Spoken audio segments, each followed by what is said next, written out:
The air in Rio de Janeiro's favelas is thick with tension.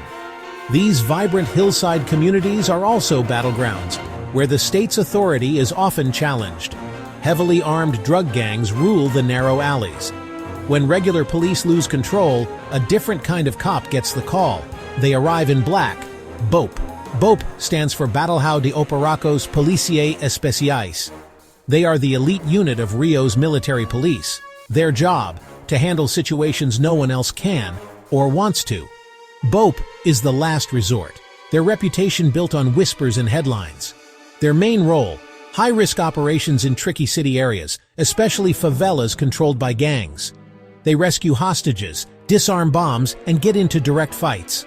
Their operations are quick, decisive, and very risky. Many Brazilians see BOPE with a mix of fear and admiration. Some see heroes, others a symbol of violence. What's certain, their impact is undeniable. BOPE is a force in Rio's security scene. To understand BOPE is to glimpse Brazil's ongoing fight against conflict and for survival. BOPE is the elite arm of the military police of the state of Rio de Janeiro.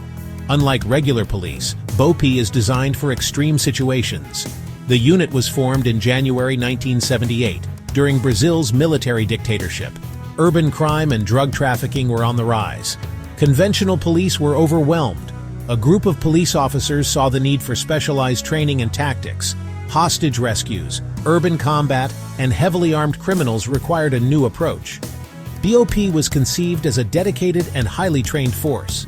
From the start, their mission was to step in during high-risk situations, especially in the favelas. They looked to international special forces for ideas, but they made everything fit Rio's unique challenges. The early days were all about building up their skills and creating a new kind of unit. BOPE was born out of necessity, shaped by the city's huge differences. A force made for a city pushed to its limits. BOPE started as a special weapons and tactics unit, hostage rescues, riots, and bank robberies. But the 1980s and 90s changed everything. Cocaine trafficking exploded, and gangs like Comando Vermelho took over the favelas. Regular police couldn't get into these areas. The gangs had military-grade weapons. BOPE's mission changed from reacting to being proactive. They started planned raids into gang territory, aiming to break them up, capture members, and seize weapons. City fighting in the favelas became their new normal. They developed close-quarters combat tactics for the maze-like alleys. Today, BOPE operates in a state of almost constant conflict, focusing on organized crime. Frequent raids, supporting other police units, and responding to crises are there every day. Their mission, to show the state's power in a battlefield that's always changing. The fight never stops. Becoming a BOPE operator is a test of extremes. Only active military police officers can apply, and they volunteer knowing the risks. The selection process is brutal, designed to weed out all but the toughest. The physical training is legendary: long marches, obstacle courses, sleep deprivation. Candidates must operate under exhaustion and stress, simulating real combat. Mental toughness is just as important. BOPE operators face life-or-death decisions under huge pressure. Training includes stress drills and chaotic situations. Fighting in the favelas is a special focus.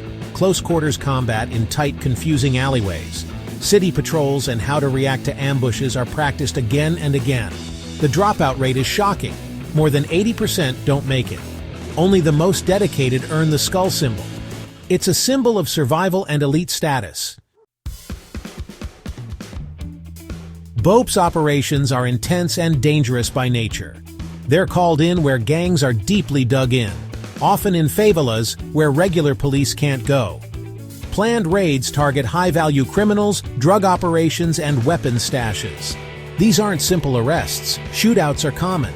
Big events like the 2014 World Cup and 2016 Olympics saw BOPE lead peacekeeping efforts.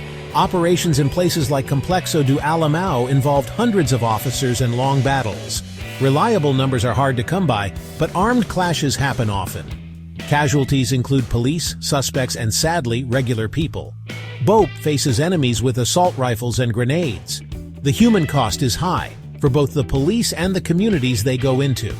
Their presence brings fear, instability, and a reminder of the deep-rooted violence in Rio. Every operation is a clear example of the city's security problems. The fight continues. BOPE's gear is built for city warfare. Their standard firearms include Imbel FAL rifles, M16S, and M4 carbines. Submachine guns and sniper rifles give them flexibility and accuracy. Heavier weapons, like light machine guns and grenade launchers, offer overwhelming force. Non-deadly options like tear gas and stun grenades are available, but deadly force is often the reality.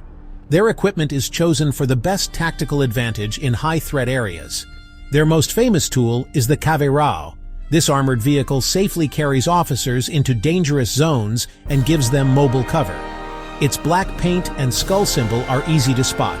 For some, the Caveirão means safety. For others, it's a symbol of fear. BOPE's gear shows their military-like role. They are always ready for battle. Their presence is impossible to ignore. The symbol of BOPE, a skull with a knife through it over crossed pistols, is unmistakable. Known as Faça na Caveira, it means victory over death. It symbolizes courage, a willingness to face danger, and dedication to the mission. BOPE's black uniforms make them look even more intimidating and show they're an elite group. They are the men in black, clearly different from regular police. Being disciplined, loyal, and having controlled aggression are their main values. Their main idea is to take the fight to the enemy and never back down. The motto, "Go and win," shows how determined they are.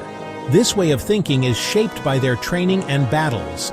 It creates a powerful and controversial unit. BOPE is seen as both a warrior and a symbol. Their image is both about how they think and how they fight. They represent the spirit of city fighting. BOPE's methods are super controversial. Human rights groups say they use too much force and kill people without a trial. Stories of abuse and scaring people in the favelas are common. A lot of people dying in police operations makes the public angry. Critics want them to be held responsible and wonder if BOPE's actions go too far. Supporters say BOPE faces really tough and well-armed gangs. They think strong tactics are needed in extreme situations. BOPE claims to bring back order where others can't. The truth is complicated. The violence in Rio doesn't leave many easy choices. The talk about BOPE shows how divided Brazil is. Are they a necessary evil or just plain evil? The answer depends on where you stand. BOPE's story is as argued over as the streets they patrol. BOPE is more than just an elite police unit. It's a symptom of Brazil's deeper problems. Inequality, poverty, and drug trafficking fuel violence and corruption. BOPE's aggressive tactics are a response to these crises. Their presence disrupts daily life in the favelas, creating fear and distrust. The war on drugs has deep consequences for communities. Public opinion is divided. Some see BOPE as heroes, others as oppressors. This polarization mirrors Brazil's fractured society.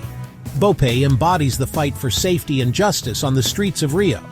Their actions are debated, their methods controversial, but their existence highlights the scale of Brazil's challenges. BOPE is a reflection in black and steel, a nation struggling with violence and inequality. The questions they raise have no easy answers. Their story is Brazil's story, conflict, survival, and the search for peace.